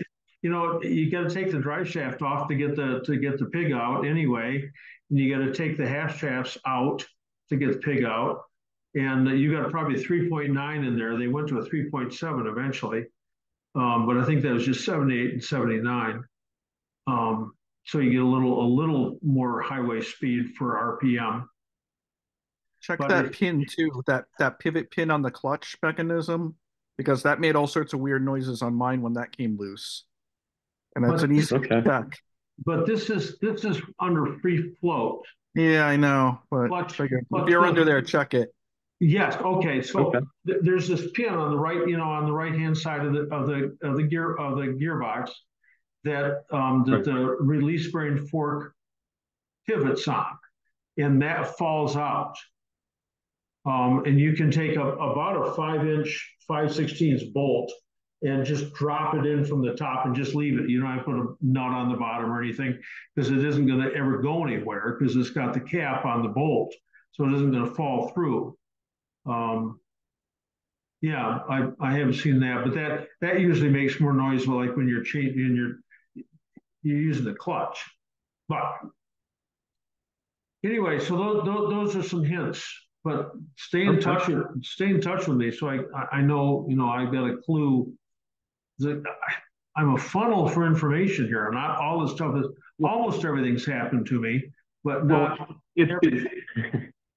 It's because of you that I've got lights, and I've got instruments, and I've got wiring I don't have to worry about it smoking, and I've got hydraulics that work. Oh. I've learned so much from you over the time that I've had this, since April of this year, and it's never been off the road. I mean, it's a great car. And it's a Midget 1500 well. Now I'm focusing on all these kind of noises and things that are happening. It doesn't affect the performance, but I don't want it to become a problem. Right. And I've got to figure out what to do. Right. Well, the slip joint, it's either there's no zerk on it. It's so hard to remember. Either there's no zerk on it, or the zerk doesn't. You got to pull the carpet back, I think, to grease it from inside. And no, well, I'll go back underneath, because I greased everything. I mean, I went to every single zerk fitting there was on this vehicle, and I've overdone it. Yeah, you're right. Probably. There is no Zerk on the original one. If you get a replacement one, it has it. Okay. My experience. Okay. I'll take a look. Good. Okay. Okay. John, he's talking about when he's going down a hill and he pops it out of gear. No, and I bet he also lets. No, he wasn't. He's got it in gear. He's just out. He's in a no load situation. Okay, maybe. Well, I also actually, John, it's when I take it out of gear and I get this kind of freewheeling sort of thing going on. Right. So what I'm thinking is he pops it out of gear, but he also takes his foot off the accelerator, and so the engine is dropped down to idle. So it's not that a new noise has happened. It's just that the engine noise that used to be covering that noise up has gone away. Well, and so now he's able to hear something that was always there, but it was being covered up by the engine noise. And I'm wondering if it isn't something as simple as, a slightly rubbing brake shoe or something like that. But anyway, the question is it really a noise that's only coming at that event, or is it just being revealed at that event? Thank you. Just a thought. Thank you. Okay. Judd. That's why I invite you to come on here, Judd. Here's what I'm going to try to do. I'm going to go in this one particular area around in my region here. I'm in Chagrin Falls, Ohio, and there are a lot of hills and things.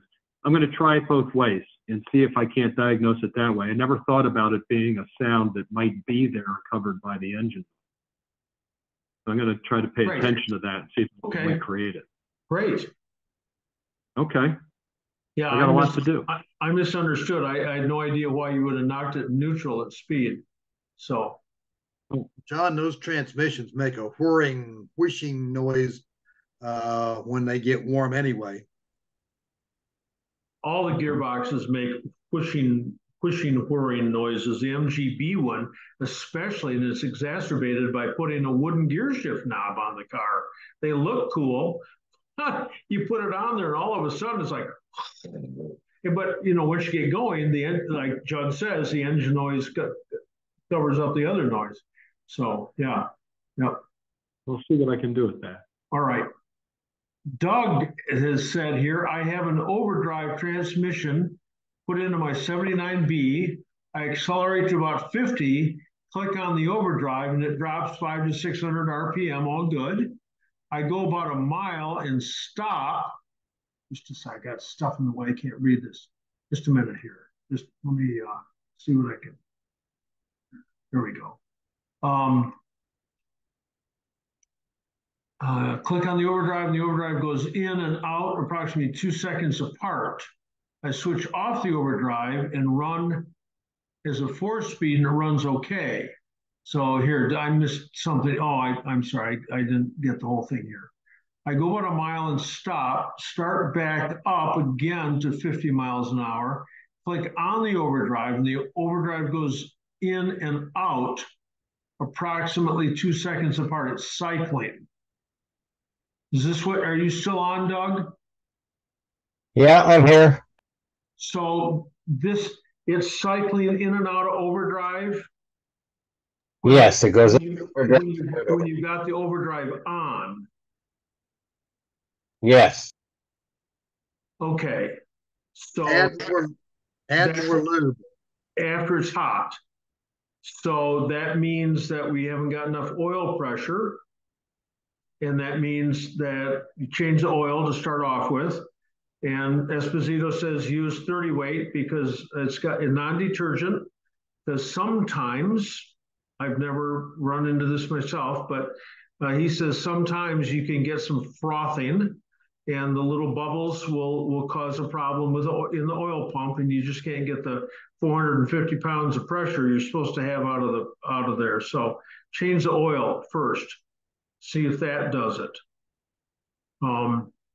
Oil level is another thing, but that's I'd say that's probably the problem.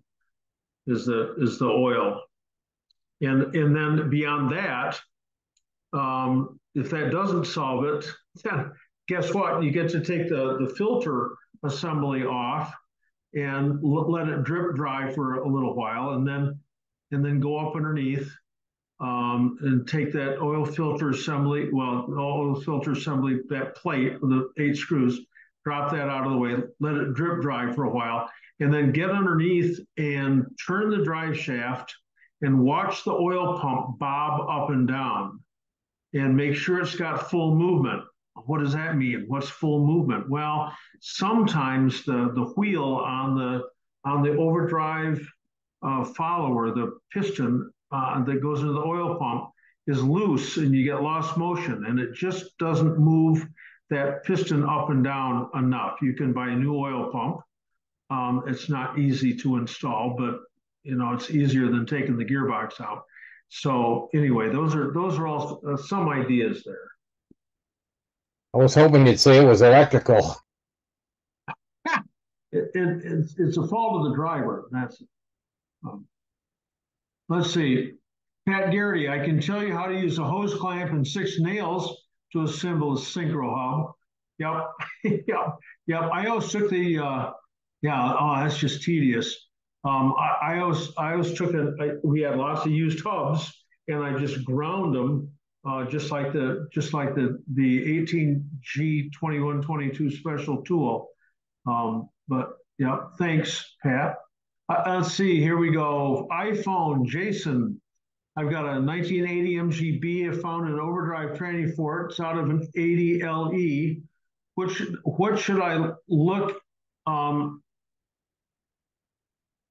you test it before you put it in? No, you can't. You can take the side cover off. You can't tell if it's good, but you can tell if it's really horrid. You can take the side cover off and just look at it and just make sure that everything looks like it's in place and all the teeth are there. And then you can also take the filter off the overdrive and make sure that the bearing, the thrust bearing, isn't lying in there in pieces. It often is. But they're almost always okay. And you can fix 95% of all overdrive problems from underneath. So I just swap it out, clean it up, put it on, put it in, put oil in it, make sure you get it wired up right, and go for it. Make sure that you use a new overdrive switch. That's the least accessible electrical component in the vehicle. I mean, it's got that TF with a blowing fuse beaten hands down. It's so horrible to have to change that switch. So, Jim Knockout. Oh, I'm sorry. Go ahead. Another comment, John, on the late MGBs. Another thing to check that we're finding in almost on every transmission that we build now is the third gear synchronizer ring is broken. And I don't know why it's third that has that problem, but it seems like almost every one we build now that we get from customers who buy it or bring it in, the third gear synchronizer ring is broken. So that's something to check when you pull the side cover.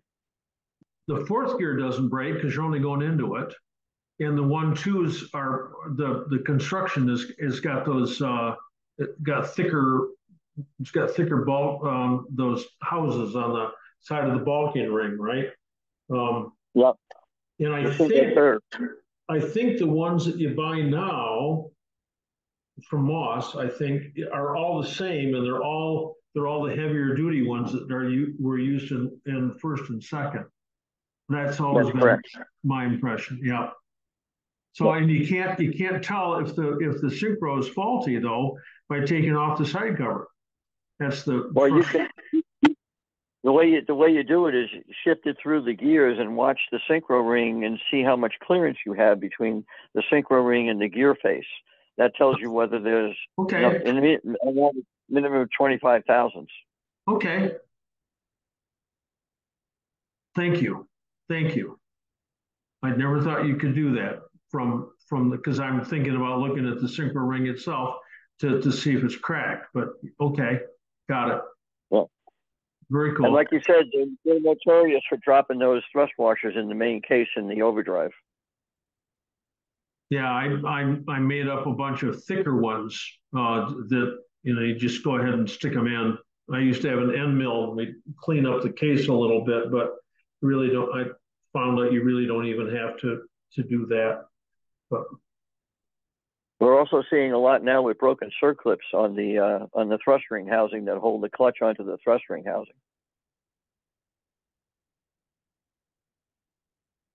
Which circlips? Tell me again. The circlip that holds the clutch, the onto the thrust ring housing. That circlip is failing over because of use and wear. Okay, all right.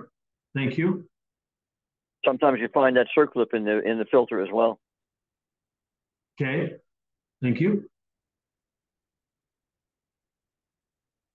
Jim Nakos writes and says, I'm in the process this week of changing the clutch and associated parts on my 63B.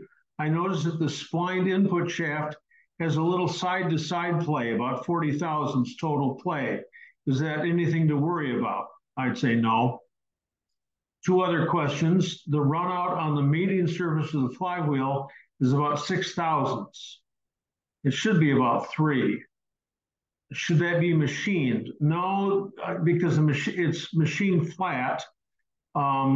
If anything, you take the flywheel off, you get it all clean, you put it all back on 63B.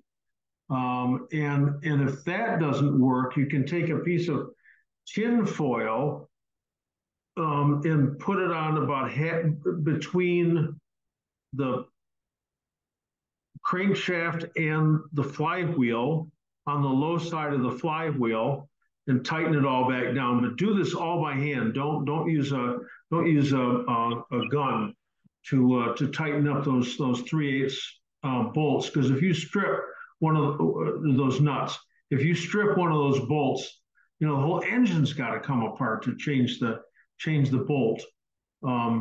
It's real frustrating. But the flywheel should run. I'd check both sides of it.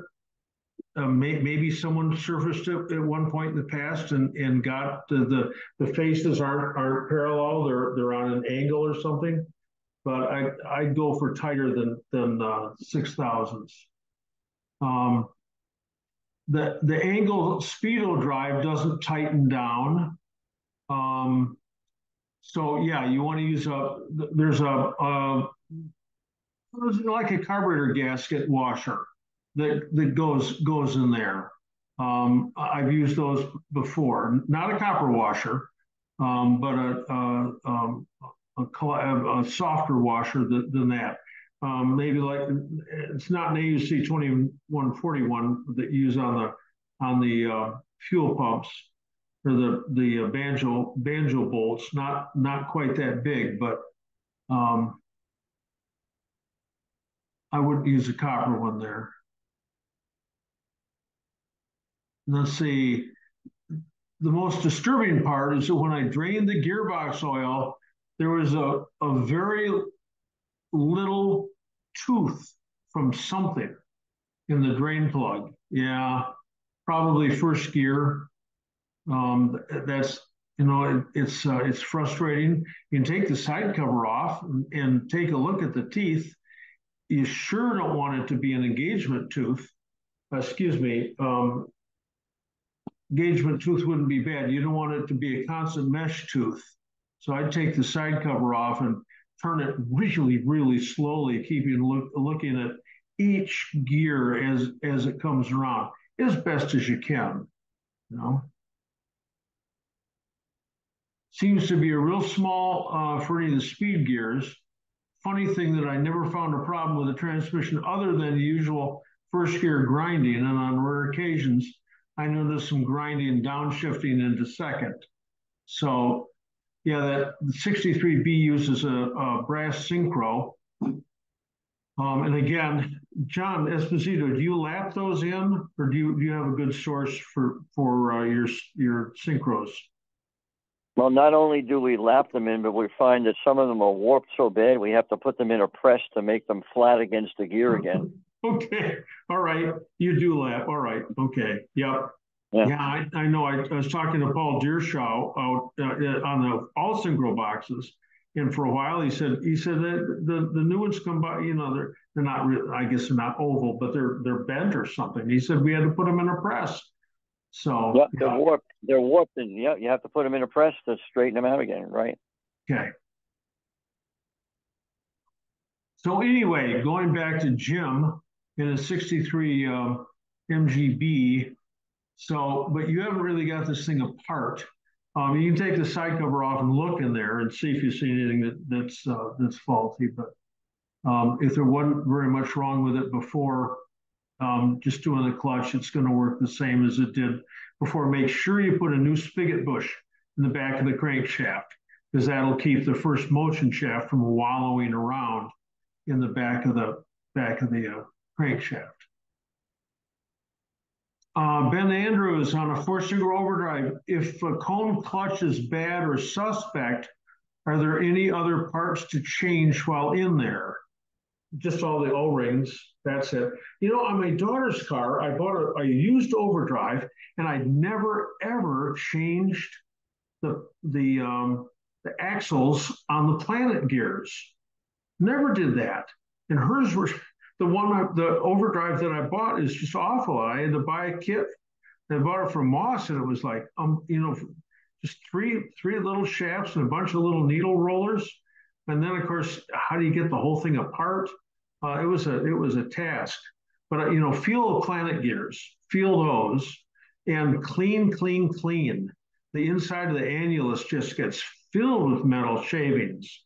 Go down there with a 90-degree layout scribe, and just in any relief, anything at all, just clean.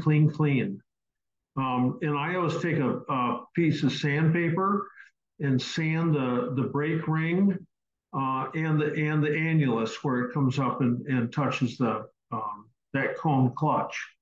So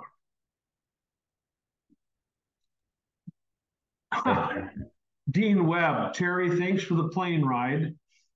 John Lind, how can I add overdrive to my standard 4-speed 76 Midget 1500? I think that overdrive gearbox is available in some of the Spitfires, but you can't add an overdrive. You can't just add an overdrive. You got to buy a whole overdrive gearbox. And I think the Spitfires may have had, the GT6s had them. John. Yes. Yeah. the Spitfires did have that overdrive available if you can find one, and it's not that big a trick to put it in. You do have to cut out that permanent cross member in the body and replace that with a piece of heavy metal or something you fabricated. Okay. So it is possible to put a overdrive in a 76 Midget. Actually, on the 76 Midget, instead of doing that, the easier thing would be to go to the 3.7 diff instead of the 3.9 diff. And you get a tiny bit more road speed. Or you can go to the aftermarket 3.5 diff. I didn't know there was one. Who sells that? I don't remember now. Okay. 3.5. All right. Okay. All right. Thank you. Thank you. Let's see. Here we got James on an iPhone. Anyone know how much the flywheel weighs? Yeah, we're going to do with that tomorrow. And there's a note about worn clevis pins. Thanks for sending the B engine notes. You're welcome. I have to leave this session for a 7:30 MG Club Zoom. It's funny. Okay, like your blue hat. Hey, I got, if Doug's on, I got a hat. I'll beat him tonight. I got a better hat than he'll have. Tom to everybody. John, I'm working on the front suspension of my 73B. What torque settings are used attaching the wishbones to the pivot and lower trunnion? On the castle nuts, are you still on, Tom? Yeah, I'm here. Okay. Is this the castle nuts that you're talking about? On the end of the fulcrum that hold the bushings? Yeah, up at the pivot and then comes down to the trunnion. And I have looked and looked and looked to see if there's a torque for that. Probably 50 pounds on the I mean, just offhand, as tight as you can get them. I mean, that, what does that mean? I swore I never would say that, but when I first bought my first MG in 1968, I had the rear hub off for some reason, and I didn't want to put it back on. I couldn't find a torque for the rear castle nut on the half shaft. And so I called the local MG dealer, and the guy goes, "Get it as tight as you can." I thought, I'm never going to tell anybody that because it sounds so awful. About probably 40, 50 pounds on that. That's a 7/16 20 thread there. And then the half-inch bolt at the trunnion down at the other end, 50 pounds. That's great. I mean, that's plenty tight. So great. Thanks. You're welcome.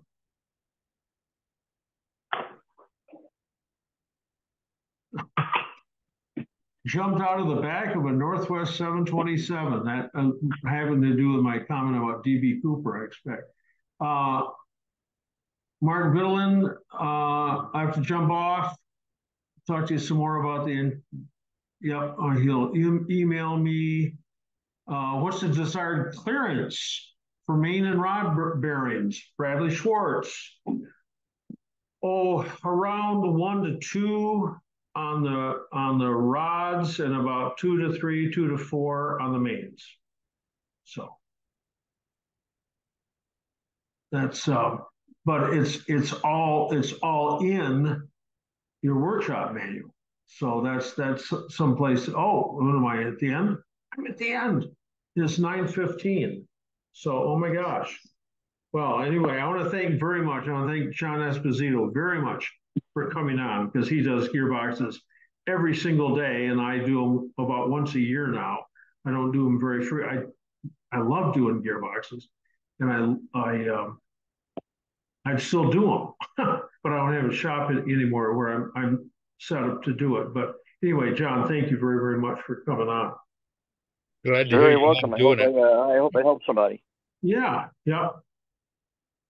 So I don't know. I saw it was a mystery how many people we had on. I think maybe I saw as many as 180 maybe, I don't know. I don't glance up there very much. It usually peaks around 8 o'clock and so forth. Doug Clark, are you on tonight? Doug's not here?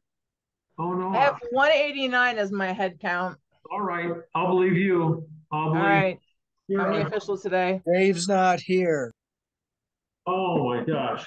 So I brought Doug's not on tonight. So I brought a hat. So I'll do this with him next week. But this is my father's Boy Scout hat from 1934. So wow. So wow. Put the sign up and I look Australian, or make it a little more floppy and I look like Indiana Jones. And old. You look like a drill sergeant. Yeah. Well, that's a man. That's a man from the home of the Marines. Yeah. Yeah. I've shown you my driving cap on my picture there. Oh, yeah. Very cool. All right. Yep. Very nice. I think those hats have gone to your head. What's that? I think those hats have gone to your head. Very funny. Yeah, I still have hair though. I still have hair. It's still got some color to it. So, although white's a color, right? So, well, anyway, thank you everyone for coming out. I didn't say anything about donating again. I try to remember to set my clock and say something at 8 o'clock or something to remind everybody to hit the PayPal button. But I don't want to make too big of a deal. If you don't belong to a car club, this is the MG Car Club out of England, and they have centers in the United States. There's centers in Western New York, and well, lots of them around the Rocky Mountain Center, so forth. But this is, this is like the Catholic Church for Christianity. I mean, this is the original.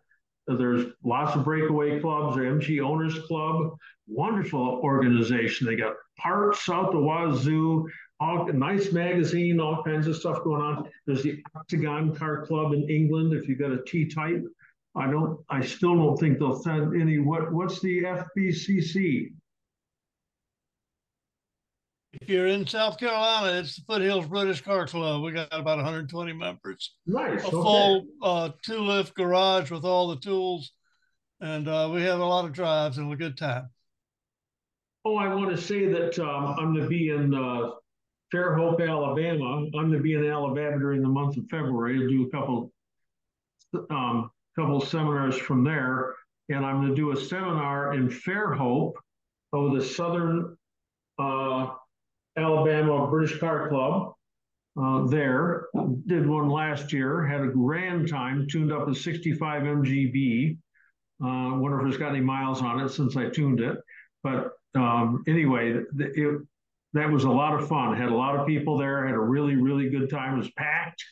It was, we had we had about 45 people there or something or other sitting in an array of chair, horseshoe shaped around the car. Couple people deep. They had a real good time.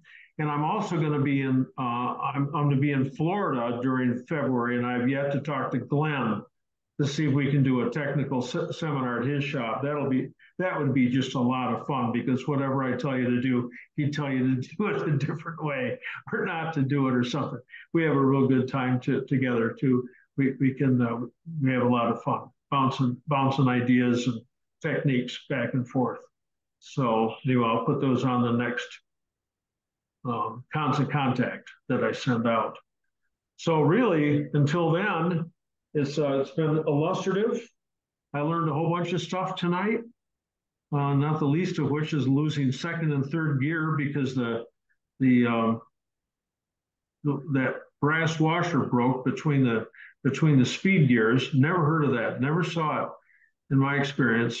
Seen a snap main shaft so that you could have first and second, but not third and fourth.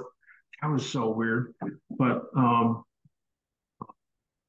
and see, I had never heard about a snapped lay shaft either. I've seen them worn down to a third of their thickness because of soft metal, faulty lubrication, faulty bearings, whatever. But anyway, I won't recap too much tonight. Brian Logue, who works, helps me out at my house, found this. I think it was $45 or something or other, and he said, "Well, do you want me to buy it for you?" So real nice. It opens up. The bonnet opens up. There's a twin cam engine inside. You know, the doors open up. It's a real nice model. What's it say on the bottom? Polistil. The only problem, of course, is that it says it's an MGA twin cam. It's got wire wheels, but it's a real nice model. Geez, slick. Anyway, time to say goodnight, and we'll look forward to talking to everybody 2 weeks from tonight, which must be the 18th. And we're going to go a trip down memory lane and talk about MG Mitten and Willem B. Hahn and Columbia Motor Corporation and all these parts. Maggie's MG Spares. They had great huge ads in Hemmings Motor News for about 6 months, and then they were gone. There have been a lot of businesses that have come and gone. So Fast Spec out of Portland, Oregon. Yeah, Fast Spec. Now there's Northwest British Auto. I figured I don't know. It's almost a continent away. It must be that they're the same people somehow. It's like, it's like Scotland Yard, in Denver. That was pretty cool. But Paul is the one who survived all that and as his firm. And Scotland Yard is probably not there anymore, right? No, that's gone. Yeah, Fast Spec used to be in an old fire station. It's kind of a quaint place. I got some things when I was there. Yeah, well, get some good stories, and we'll tell them next time. So, and as soon as I hear about that cone clutch, I'll be in touch with you. Yeah, we can. Awesome. Yeah, if it comes in a couple of days, we can be there by Thursday this week or next week. Whatever. Hope the weather holds out. Yep. Yeah, you live up there in the Great White North, so I just talked to somebody in Ohio and said it was snowing there. It was, I don't know, it wasn't you, it was somebody. It snowed a few days ago. It snowed pretty good, and supposed to get some snow flurries tomorrow, but then it's going up in the 50s by the end of the week. Hey, the expressways are always nice and clear and open. I mean, they really are. Yeah, I got good tires on my Focus, so it'll make it. It only snows on Shoviak. Yeah. But it's not snowing wherever you're landing there, Terry. So actually, that's down in Texas, so it was plenty warm there. Oh, I bet. Yeah. So John. They said that John Kerry in his he took his own plane, and Kamala took her own plane to the conference in Dubai to talk about carbon credits or something, and saving the world from global warming, and they couldn't get off the ground because there was too much snow. So anyway. It just sucks, doesn't it? So anyway, everybody, it was a real pleasure tonight. We had a real good time. Again, call out to John Esposito and Bill Weekly. Here, Bill Weekly. Next time you're up, you can buy the model from me. It looks like it's the same aqua, same color. So anyway, always learn something. Yeah. So anyway, thank you all for being on tonight. Appreciate it very much. Thank Barney, you, John. Barney, you didn't say anything about. Night, everyone. Yep, I heard Crystal's voice. So, all right. Thanks, All John. right, We'll see you in 2 weeks. Right. Yes. Good night, John. Good night. John. Thanks, John. Good night. Good night. And thanks, Marty. Yeah. Welcome. Thank you, Marty. Yeah. I night, Mary Ellen. soon. That's a great thanks too. So, all right. Thanks all. See ya. See ya. All right, thanks. Hopefully we'll see you in a few days. Yes.